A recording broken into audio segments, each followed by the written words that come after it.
I was 19 years old. I was working for Elizabeth Taylor and Richard Burton, and I had this vision then that prominent people would have a business manager or an agent or a law firm, and they would have this other consulting firm that would advise them on safety and privacy.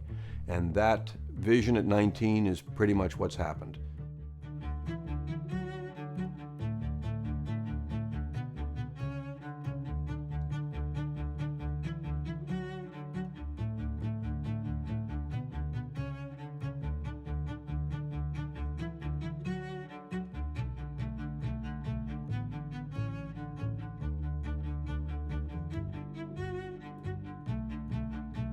Gavin was a consultant first, so we had the ability to examine how things were done.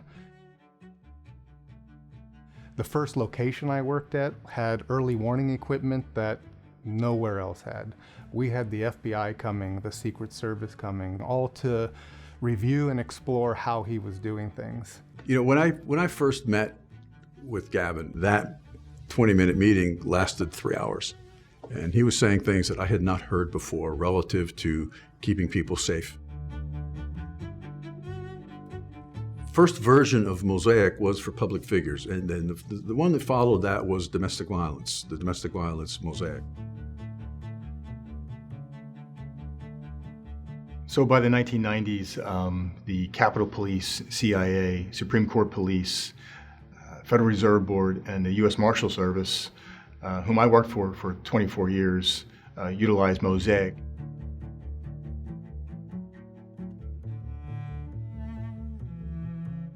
So Gavin got a group of experts together that included U.S. Capitol Police, U.S. Supreme Court Police, Yale University Police, CIA, and other top-level experts. That led to the Mosaic system being used to assess threats to the governors of 12 states, the same system GDBA uses today for its own clients. There was no private security firm like what Gavin was doing. And then just a couple of years later, The Gift of Fear was released. And it ultimately had a profound impact on not only the firm, but the whole industry.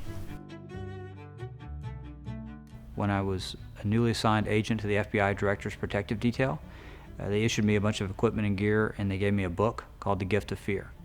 Blew me away. I was 3 times the chief of station at foreign field stations, and I was also the deputy director of the National Clandestine Service. The Gift of Fear became a very important tool for me and for the people who worked for me. I first learned of Gavin when I was with the Central Intelligence Agency and the National Clandestine Service, and I was taking a course for officers that were going to be deploying to high-risk locations overseas. The #1 book that the instructors recommended was The Gift of Fear. This is the 10th anniversary of his book, The Gift of Fear, and I wanted to have Gavin back in the last year of Oprah's show on the air, which was an extraordinarily coveted time, she dedicated 2 whole hours of her show to Gavin and The Gift of Fear.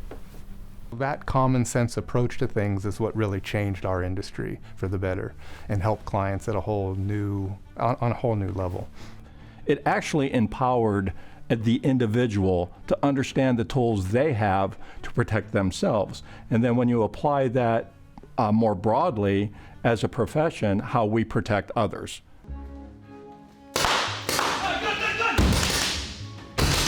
One thing I really committed myself to was making GDBA real. Not just words on some website or some brochure, but real training, real screening, real backgrounding, real physical fitness requirements, real no nicotine policy. Make it all real. That's what I believed would make the difference for our clients. And as I look back at it now, decades later, that's what we've done. Good. What keeps GDBA as the gold standard in personal protection? I think if I was going to pick one word, it would be discipline. And it's the discipline of our employees. It's the discipline of the selection of those employees. It's the discipline that we attach to our mission, that we're about preventing tissue damage. We're not about doing a lot of other things. We have a very narrow set of skills that we apply to a narrow mission. We're showing a trouble light over the left wing with a possible fire. What we're going to do now is we're going to have to turn around. I need everybody inside. Everything goes back to the very core of our existence, which is training. And we used to have no academies, and then we would have one 4-day academy a year, and now we have one academy every month. In my career serving in the federal government, I did have an opportunity to observe personal protection. But when I came to GDBA, I saw a level of personal protection that I've never seen in my life. I mean, Gavin's method and his attention to detail in this specific world of personal protection is like no other I've ever seen. We really had a feeling that we were doing things differently. We were doing a lot of advanced planning, advanced work, early detection systems. Rather than just putting a person somewhere or a body, we were redefining how things would go. We were changing the way people protected VIPs around the world, pure and simple. We'd read everything written about public figure safety and about public figure attacks, but what we'd always wanted was a book that studied the physical elements of actual attacks. Because we couldn't find that book, we set out to actually create it ourselves.